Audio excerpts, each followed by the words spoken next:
నా మనసు నా కంట్రోల్‌లో ఉండట్లేదు. దీనికోసం జవాబు భగవద్గీతలో ఉందా? హరే కృష్ణ నమస్కారం అందరికీ. మనలోనే ఒకడు అడిగిన ప్రశ్న, మన అందరి ప్రశ్న. మన మైండ్‌ని ఎలాగా కంట్రోల్‌లో తెచ్చుకోవాలి? How to control our mind? ఈ ప్రశ్న మన ఒక్కళ్ళదే కాదు, అర్జునుడిది కూడా. భగవద్గీత చాప్టర్ 6 శ్లోక్ నంబర్ 34లో అర్జునుడు శ్రీకృష్ణుడిని అడుగుతున్నారు. మాధవ, నా మనసులో వచ్చే ఆలోచన ఆగట్లేదు. నేను దీన్ని కంట్రోల్ చేయలేకపోతున్నాను. ఒక గాలిలాగా అటు ఇటు తేలుతుంది నా మనసు. దాన్ని ఎలాగ కంట్రోల్‌లో తెచ్చుకోవాలో నాకు అర్థం కావట్లేదు. ఫర్ ఎగ్జాంపుల్, మీరు రోజు మార్నింగ్ లెగుస్తారు. ఒక మోటివేషన్ ఉంటది. ఏదో ఒకటి చేస్తాను ఈరోజు. పీకేస్తాను, పొడిచేస్తాను అనే ఒక మోటివేషన్ ఉంటది. ఇన్‌స్టాగ్రామ్‌లో ఒక రీల్ చూస్తారు. ఒక మోటివేషన్ రూల్ చూసిన తర్వాత నేను చేసేస్తాను. ఒక జిమ్ వీడియో చూసిన తర్వాత నేను జిమ్ వెళ్ళిపోతాను. నాకు కూడా ఇలాంటి బాడీ వచ్చేస్తది. ఒక మనిషి వీడియో చూసిన తర్వాత నేను కూడా కంటెంట్ క్రియేషన్‌లో దిగిపోతాను. బట్ ఈవినింగ్ అయ్యేసరికి మన లోపలున్న గాలి ఠుష్ అని ఎగిరిపోద్ది. నైట్ పడుకున్న ముందు ఒక బాధతో పడుకుంటాం. ఈరోజు ఏం చేయలేకపోయానురా. ఇక్కడ తప్పు మీది కాదు. మీ మనసు గాల్లో తేలుతుంది. అది మీ వశంలో లేదు. మీ మాట వినట్లేదు. సో దీనికి ఏదైనా జవాబు భగవద్గీతలో ఉందా? Next శ్లోకంలోనే Bhagavad Gita chapter 6 shlok number 35లో శ్రీకృష్ణుడు అర్జునుడు చెప్తున్నారు. ఓ పార్థ, ఓ కుంతి పుత్ర, నీ మనసుని నువ్వు ఎప్పుడు కూడా వశం చేయలేవు, కంట్రోల్‌లో తేలేవు. గానీ నీ మనసు నీ మాట వినేలాగా కర్మం చెయ్యొచ్చు నువ్వు. ఆ 2 కర్మాలు ఏంటంటే ప్రాక్టీస్, డిటాచ్‌మెంట్. 2 వేరే వేరేగా 2 కలిపి కూడా ప్రాక్టీస్ చేయాల్సిందే. అర్థం కాలేదు కదా! ఇంకా బాగా అర్థం చేయిస్తాను. ఓకే. ఫర్ ఎగ్జాంపుల్, నేను మీకు ఒక గ్లాస్ ఇస్తాను. ఒక స్టీల్ గ్లాస్ కాదు, గ్లాస్ లాంటిది గ్లాస్. ఓకే. అంటే కంచం గ్లాస్ అంటారు కదా! గ్లాస్‌లో ఫుల్ వాటర్ ఇస్తాను. ఓకే. వాటర్ వదిలేద్దాం. ఆయిల్ ఇస్తాను. Oil. Okay. Full glass oil అంటే నిండిపోయింది. ఇప్పుడు నేను మీకేం చెప్తాను, ఒక్క చుక్క ఆయిల్ కూడా కింద పడకుండా, వాటర్ అయినా, ఆయిల్ అయినా ఒక్క చుక్క లిక్విడ్ కింద పడకుండా మీ ఇంటి కిచెన్ నుంచి మీ గేట్ బయట రోడ్ దాకా ఎళ్లి ఉండాలి. ఫర్ ఎగ్జాంపుల్ అక్కడ ఉండాలి. ఓకే. ఒక్క చుక్క కూడా కింద పడినా, ఎక్కడ పడిందో అక్కడ క్లీన్ చేసి మళ్ళీ గ్లాస్ కిచెన్ రూమ్‌కి తెచ్చి మళ్ళీ నింపేసి అంటే ఫుల్ నిండుగా తీసుకొనెళ్ళాలి. ఫర్ ఎగ్జాంపుల్ ఫస్ట్ టైమ్ మీరు ట్రై చేశారు, పడిపోయింది. సెకండ్ టైమ్ పడిపోయింది. థర్డ్ టైమ్ పడిపోయింది. ఫోర్త్ టైమ్ పడిపోయింది. ఇలాగా 10 టైమ్స్ చేశారు. 50 టైమ్స్ చేశారు. 100 టైమ్స్ చేశారు. బట్ ఒక్కసారైనా సాధిస్తారు గదా! బట్ ఇక్కడ గేమ్ మీరు సాధించారా, ఓడిపోయారా అని కాదు. గేమ్ మీ మైండ్ ఫోకస్ చేసిందా లేదా అని. ఇప్పుడు ఆ గ్లాస్ పట్టుకున్నప్పుడు ఒక్క నూనె కూడా కింద పడకూడదు కాబట్టి, మీ మైండ్ ఏం ఆలోచిస్తదంటే ఓకే. ఓకే. జాగ్రత్త. ఓకే. జాగ్రత్త. ఓకే. ఓకే. యాహ్! అలాంటి టైంలో ఏ ఆలోచన రాదు. ఫేస్‌బుక్‌లో ఎవడేమన్నాడో, ఏ ఫిల్మ్ హీరో ఏం చేస్తున్నాడో, లైఫ్‌లో ఎలాంటి ప్రాబ్లమ్స్ ఉన్నాయో, 10థ్‌లో ఎంత మార్కొచ్చిందో ఇవన్నీ గుర్తు రావు. అప్పుడు మన మైండ్ ఫోకస్ ఏముంటదంటే, ఓకే. నూనె పడకూడదు, నూనె పడకూడదు, నూనె పడకూడదు. అమ్మ తిడతది. పడితే మళ్ళీ బిగినింగ్ నుంచి ఎళ్ళాలి. ఇక్కడ మీ మైండ్ ఒకే పనిని ఫోకస్ చేసింది. సో, ఇక్కడ మీ మైండ్‌ని మీరు కంట్రోల్ చేయలేదు. ఒకే పనిని ఫోకస్ చేయమని. మీరు దానికి ఒక పని ఇచ్చారు. అంటే మీ మాట వినేలాగా మీరు చేశారు. మన జీవితంలో కూడా అంతే.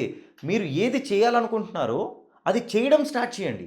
ఒక్కసారి ఆలోచన వచ్చింది చేయడం స్టార్ట్ చేసేయండి. అంతే. ఆలోచన మీద ఇంకా ఆలోచిస్తే ఆ ఆలోచనలు పెరుగుతాయి. ఫర్ ఎగ్జాంపుల్ మీరు ఒక వీడియో చేయాలనుకుంటున్నారు. కెమెరా తీయండి. మీకు నచ్చిన వీడియో చేసేయండి. అప్‌లోడ్ చేసేయండి. వైరల్ ఎళ్తే ఎళ్ళింది, ఎళ్ళకపోతే ఎళ్ళలేదు. చేసేయండి. నెక్స్ట్ టైమ్ చేసినప్పుడు ఓకే. ఈ వీడియోలో ఏమి తప్పున్నాయో అది కరెక్ట్ చేయండి. అలాగా స్టెప్ బై స్టెప్ ముందుకెళ్ళాలి. అంతే. బట్ మనతో ప్రాబ్లమ్ ఏంటి తెలుసా? ఒక వీడియో చేద్దాం అని మనం ఆలోచిస్తే దానిపైన 1000 ఆలోచనలొస్తాయి. ఫ్యాక్ట్ వీడియో చేస్తా, భగవద్గీత వీడియో చేస్తా, రన్నింగ్ వీడియో చేస్తా, ఫిట్‌నెస్ వీడియో చేస్తా, వ్లాగింగ్ చేస్తా, అది చేస్తా, ఇది చేస్తా. ఎన్ని ఆలోచనలు వద్దు. అలాగే ఒక వీడియో ఫర్ ఎగ్జాంపుల్ నేను భగవద్గీత మీద నా కంటెంట్ ఉంది గదా! ఇప్పుడు మీతో మాట్లాడుతున్నాను కదా! ఇది మాట్లాడుతున్నప్పుడు నా మైండ్‌లో ఎలాంటి ఆలోచనలు రావట్లేదు. బట్ ఒక్కసారి మాటలు ఆపేస్తాను, కూర్చుంటానంటే చాలా ఆలోచనలు వస్తాయి. ఎందుకంటే నా మైండ్ ఎప్పుడు ఇక్కడ ఫోకస్ అయ్యి ఉంది. ఈ ప్రశ్నకి, ఈ వీడియోకి ఫోకస్ అయ్యి ఉంది. ఇలాంటి టైంలో నాకు ఆలోచన రావట్లేదు. నా ఆలోచన లేకపోతే నా ఫోకస్ ఏంటంటే మీ ప్రశ్నకి సరైన సమాధానం ఇవ్వడం. దీన్నే రెగ్యులర్‌గా ప్రాక్టీస్ చేస్తే మన మైండ్ మన మాట వింటది. మన కంట్రోల్‌లో, మన వశంలో ఎప్పటికి రాదు. బట్ మన మాట వినడం స్టార్ట్ చేస్తది. ఇది కంటిన్యూయస్‌గా ప్రాక్టీస్ చేస్తే మనం ఎప్పుడైనా చదవడానికి కూర్చుంటే వెంటనే చదువు మీద ఫోకస్ వచ్చేస్తది. మనం ఏదైనా పని చేతికి తీసుకుంటే డైరెక్ట్‌గా ఆ పని మీద ఫోకస్ వస్తది ప్రాక్టీస్ వల్ల. దీనికోసం మీరు 21 డేస్ రూల్స్‌ని అంటే ఒక రూల్ ఉంది 21 డేస్ అని. 21 డేస్ దాకా ఒకే పనిని మీరు చేస్తూ ఉంటే అది మీ మైండ్ హ్యాబిట్ లాగా తీసుకుంటది.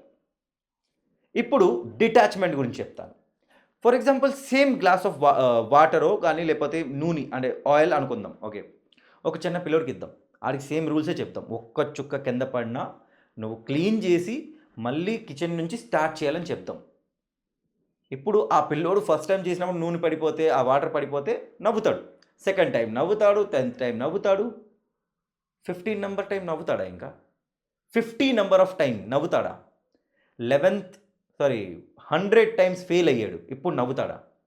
ఏడుస్తాడు. నా చేత అవ్వట్లేదని ఏడుస్తాడు. సరే 100 టైమ్ అయిపోయిన తర్వాత ఒక్కసారిలో వాడు చేసేసాడు. దాని తర్వాత చేసేసాడనమాట. 101 టైమ్ చేసేసాడు. ఇప్పుడు వాడు నవ్వుతాడు. బట్ ఇప్పుడు ఒక కండిషన్ నేను చెప్తానేంటంటే, ఓకే. రోడ్ దాకా వెళ్ళావా? ఇప్పుడు సేమ్ గ్లాస్‌తో అంటే సేమ్ నిండిన గ్లాస్‌తో ఒక్క చుక్క కూడా కింద పడకుండా మళ్ళీ కిచెన్‌కొచ్చి గ్లాస్ పెట్టియాలి. చుక్క గాని ఒక్కటైనా పడిందనుకో, మళ్ళీ మొత్తం సైకిల్‌ని స్టార్టింగ్ నుంచి చేయాలి. అంటే కిచెన్‌లో ఫిల్ చేయాలి, గేట్ దగ్గరికెళ్ళాలి, మళ్ళీ గేట్ నుంచి రావాలి. ఇప్పుడు ఆడు 101 టైమ్‌లో వాడు చేసేసాడు. బట్ అప్పుడు వాడు ఇంకా భయపడతాడు. అమ్మో! ఇప్పుడు గాని ఫెయిల్ అయ్యాననుకో మళ్ళీ చేయాలి అని ఒక భయమొస్తది. ఫెయిల్ అయితే ఏడుపొస్తది. పాస్ అయితే నవ్వొస్తది. సో, ఇక్కడ కృష్ణుడు ఏం చెప్తున్నారంటే డిటాచ్‌మెంట్. డిటాచ్‌మెంట్‌ని ప్రాక్టీస్ చేయండి అంటారు. ఎందుకంటే చూడండి, ఇప్పుడు మీరు ఆ గ్లాస్‌ని పట్టుకున్నారు. ఆ గ్లాస్ తీసుకొని ఎళ్తున్నారు. మీరు ఫెయిల్ అయిపోయినా మీరు ఏడలేదు. ఇంకోసారి ప్రయత్నించారు. మీరు మేబీ 1000 సార్లు ఓడిపోయారు. అయినా మీరు ఏడలేదు. అంటే మీరు డిటాచ్‌మెంట్‌ని ప్రాక్టీస్ చేసినట్టు. మీరు ఒక్కసారి పాస్ అయ్యారు. బట్ మీరు నవ్వలేదు. దీన్నే డిటాచ్‌మెంట్ అంటారు. అంటే కృష్ణుడు ఏం చెప్తున్నారంటే మీరేదైనా సాధించినా, మీరేదైనా కోల్పోయినా నవ్వొద్దు, ఏడొద్దు. ఇలాగైతే మీ మనసు మీ మాట ఎప్పుడు వింటూనే ఉంటది. ఏదో దక్కించుకున్నాం అని నవ్వేస్తే నెక్స్ట్ మూమెంట్ ఏదైనా కోల్పోతే ఆ బాధ తట్టుకోలేం. ఇది కృష్ణుడు మనకి చెప్పాలనుకుంటున్నారు. జీవితం మొత్తం కోల్పోతూ వస్తాం. ఒకేసారిలో అన్నీ సాధిస్తాం. బట్ అవన్నీ సాధించిన తర్వాత ఒక్క చిన్న బాధ వచ్చినా మనం విరిగిపోతాం. మన మనసు విరిగిపోతది. ఇక్కడ కృష్ణుడు గాని, నేను గాని ఏం చెప్పాలనుకుంటున్నామంటే డిటాచ్‌మెంట్‌ని ప్రాక్టీస్ చేయండి. ఏది పర్మనెంట్ కాదు. ఈరోజు మీరేదైనా సాధించినా, కోల్పోయినా అది పర్మనెంట్ కాదు.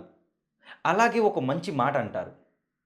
ఈ చెత్త ఉంటది గదా! చెత్త గార్బేజ్. గార్బేజ్ కూడా ఏదో ఒక రోజు రీసైకిల్ అయ్యి క్లీన్ అయిపోద్ది. మనది మనిషి జీవితం. అంటే కంప్లీట్‌గా క్లియర్‌గా చెప్తానంటే గార్బేజ్‌కి కూడా ఒక రోజొస్తది క్లీన్ అవ్వడానికి. అంటే చెత్తని కూడా మంచి చేయడానికి ఒక రోజొస్తది.